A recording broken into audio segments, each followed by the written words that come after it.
வாழ்க வையகம், வாழ்க வளமுடன்.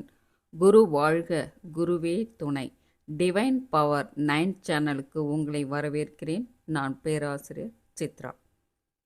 இந்த பதிவில் தீபாவளி பண்டிகை பற்றி தான் நாம் பார்க்க இருக்கிறோம். இந்த தீபாவளி பண்டிகை ஏன் கொண்டாடப்படுகிறோம்? தீபாவளி என்றாலே நம் மனதிற்கு வருவது எல்லாம் மிகுந்த சந்தோஷமும் மகிழ்ச்சிகரமான விஷயங்கள் தான் நம் நினைவுக்கு வரும் அல்லவா? சரி, இது ஏன் கொண்டாடப்படுகிறோம்?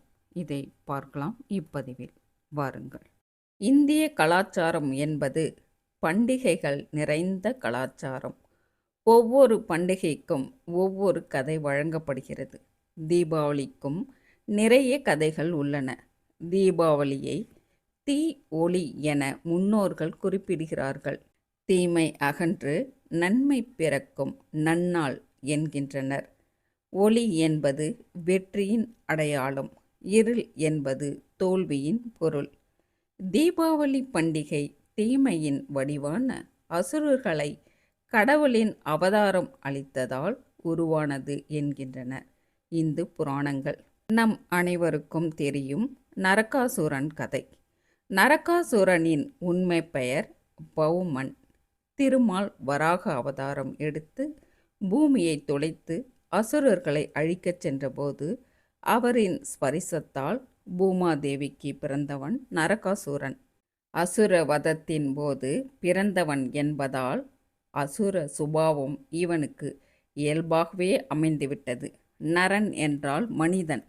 மனிதனாக இருந்தாலும் துர்குணங்கள் நிரம்பியவனாக இருந்ததால் நரகா அசூரன் எனப்பட்டான். அப்பெயரே நரகாசூரன் என்றானது. இவன் தேவர்களுக்கும் மக்களுக்கும் பல்வேறு துன்பங்களை கொடுத்து வந்தான். இதை அறிந்த மகாவிஷ்ணு அவனை கொல்ல நினைத்தார். ஆனால் அவன் பூமி தாய்க்கு பிறந்தவன். அவன் தன் தாயை தவிர வேறு யாராலும் கொல்ல முடியாது என்று வரம் பெற்றிருந்தான்.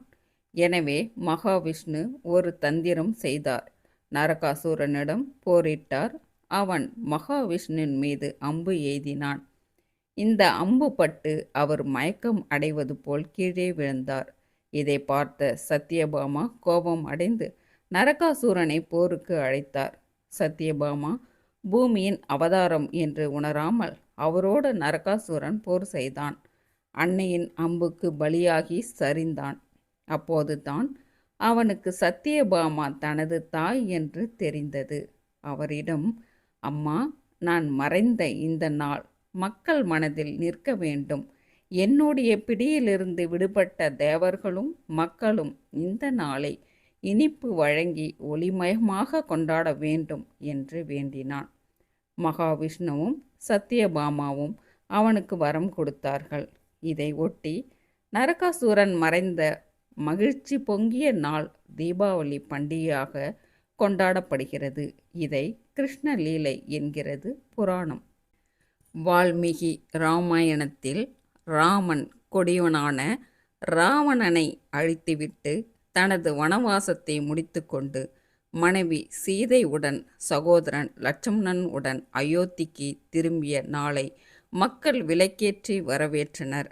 அதன் தொடர்ச்சியாக தீபாவளி பிறந்தது என்றும் சொல்லப்படுகிறது. பொதுவாக தீபாவளி ஐப்பசி மாதங்களில் வரும். ஆனால் ஒரு சில வருடங்களில் இந்த மாதத்தில் மாற்றம் நடப்பதும் உண்டு. ஐப்பசி இல்லை என்றால் புரட்டாசி. இந்தியாவில் உள்ள எல்லா மாநிலங்களிலும் தீபாவளி பண்டிகையை கொண்டாடப்படுகிறது. இது கார்த்திகை மாதம் அமாவாசை தினத்தன்று இரவில் கொண்டாடப்படுகிறது. இதனை சுகராத்திரி என்று மக்கள் குறிப்பிடுகிறார்கள். விஷ்ணு புராணம் தீபாவளி அன்று அதிகாலையில் நீராடி மகாலட்சுமிக்கு பூஜையை செய்து தீபங்களை ஏற்றி வீடு நிறைய வைத்தால் லட்சுமி கடாட்சம் கைவர கிடைக்கும் என்கிறது. இன்னொரு கதையும் உண்டு. ஸ்கந்த புராணத்தின்படி சக்தியின் 21 நாள் கேதாரி கௌரி விரதம் முடித்து இந்த தினத்தில்தான். விரதம் முடிவடைந்த பின்னர் சிவன் சக்தியை தன்னில் ஒரு பாதியாக ஏற்று அர்த்தநாரீஸ்வரர் உருவம் எடுத்தார். இறைவன் ஜோதி வடிவமாக நம்முள் இருக்கிறான். இந்த ஜோதி வடிவான இறைவனை வழிபடுவதற்கான சிறப்பு நாளே தீபாவளி ஆகும். தீப வழிபாடு தீபாவளி என நாம் கொள்ளலாம். மேலும் ஆணில் பெண் சரிபாதியாக இணையும் நன்னாளினை நினைவுபடுத்துவதாக தீபாவளி அமைந்ததாக கூறுகிறது ஸ்கந்த புராணம். புராணங்களை இப்படி சொல்ல, தீபாவளி பண்டிகை எப்பொழுதிலிருந்து கடைபிடிக்கப்பட்டது, ஏன் கொண்டாடப்படுகிறது என்பதை பற்றி வேறு சில விளக்கங்களும் சொல்லப்படுகின்றன. கிபி 1100ஆம் ஆண்டிலேயே தீபாவளி கொண்டாடும் பழக்கம் இந்தியாவில் இருந்திருப்பதாக சில வரலாற்று குறிப்புகள் உள்ளன. கிபி 1117இல் வாழ்ந்த சாளுக்கிய திரும்புவன மன்னன் ஆண்டுதோறும் சாத்தியாயர் என்னும் அறிஞருக்கு தீபாவளி பரிசு வழங்கியதாக கன்னடத்தில் எழுதப்பட்ட கல்வெட்டு ஒன்று கிடைத்துள்ளது. கிபி 1250இல் எழுதப்பட்ட லீலாவதி என்னும் மராத்தி நூலில் எண்ணெய் தேய்த்து நீராடுவதை பற்றி குறிப்புகள் இடம்பெற்றுள்ளன. பொதுவாக ஐப்பசி மாதம் பனி நிறைந்த மாதம், இல்லம்தோறும் குளிர் அதிகமாக இருக்கும் காலம், இருள் கூடும் காலம் என்றும் இதை கூறலாம். அந்த காலகட்டத்தில் ஒளியை பெருக்கி உஷ்ணத்தை வீடுகளில் உருவாக்க இந்த பண்டிகையை மக்கள் கடைபிடிக்க தொடங்கியிருக்கலாம் என்பது கரிசல் இலக்கிய எழுத்தாளர் கி. ராஜநாராயணன் கருத்து.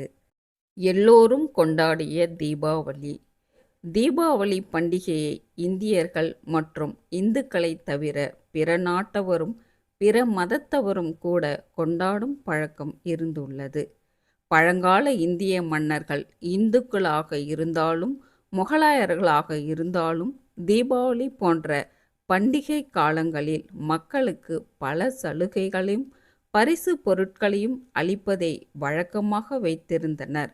அரசனின் தர்பாருக்குள் மக்கள் அனுமதிக்கப்பட்டு அடிப்படை தேவைகளுக்கு அடித்தளம் போட்டு தரும் நாளாக பண்டிகைகள் திகழ்ந்துள்ளன. முகலாய மன்னர்களில் சிலர் தீபாவளி போன்ற இந்துக்களின் பண்டிகைகளை ஆதரித்ததாகவும் பசியாக வந்தவர்களுக்கு விருந்து அளித்ததாகவும் வரலாற்று குறிப்புகள் உள்ளன. தமிழ் மன்னர்கள் பண்டைய காலத்தில் ரோம், எகிப்து, பாபிலோன், கிரேக்கம், பாரசீகம் என பல உலக நாடுகளுடன் வர்த்தக தொடர்புகள் இருந்துள்ளன. இந்தியாவிலிருந்து வாசனை திரவியங்கள், மூலிகைகள், ஏனைய தந்தங்கள் எடுத்து சென்றதாக வரலாற்று கூறுகிறது. அந்த வணிக தொடர்பின் போது இந்தியாவிலிருந்து சென்ற பல வாணிகர்கள் இடம்பெயர்ந்த நாட்டில் தீபாவளி பண்டிகையை கொண்டாடி உள்ளனர். ஆகவே பல தேசங்களுக்கு பரவி உள்ளது. தீபாவளி சீக்கியர்களும் சமணர்களும் கூட இப்பண்டிகையை வெவ்வேறு காரணங்களுக்காக கொண்டாடுகின்றனர். 1577ஆம் ஆண்டு பொற்கோவில் கட்டுமான பணிகள் துவங்கிய தினம் என சீக்கியர்கள் தீபாவளியை கொண்டாடுகின்றனர். சமணர்கள் மகாவீரர் முக்தி அடைந்த நாள் என தீபாவளியை கொண்டாடுகின்றனர். இப்பொழுது கூட இந்தியா மட்டுமின்றி இலங்கை, நேபாளம், மியான்மர், சிங்கப்பூர், மலேசியா, பிஜி, வங்கதேசம் உள்ளிட்ட நாடுகளிலும் இந்த பண்டிகையை மக்கள் கொண்டாடுகிறார்கள். நாமும் இப்பண்டிகையை அனைவரும் மிகவும் மகிழ்ச்சியாக கொண்டாட வேண்டும். நீங்கள் அனைவரும் மிகவும் பாதுகாப்பாகவும், அதே போல் சிறுவர்கள் வெடிக்கும்பொழுது பெற்றோர்கள் கூட இருந்து அவர்கள் பாதுகாப்பாக இருக்க வேண்டும்.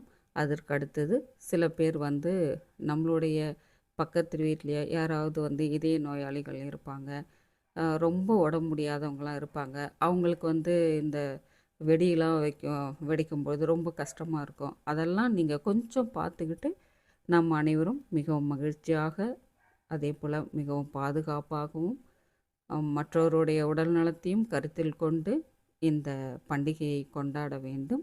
உங்கள் அனைவருக்கும் தீபாவளி நல்வாழ்த்துக்களுடன் நிறைவு செய்து கொள்கிறேன். நன்றி. வாழ்க வளமுடன்.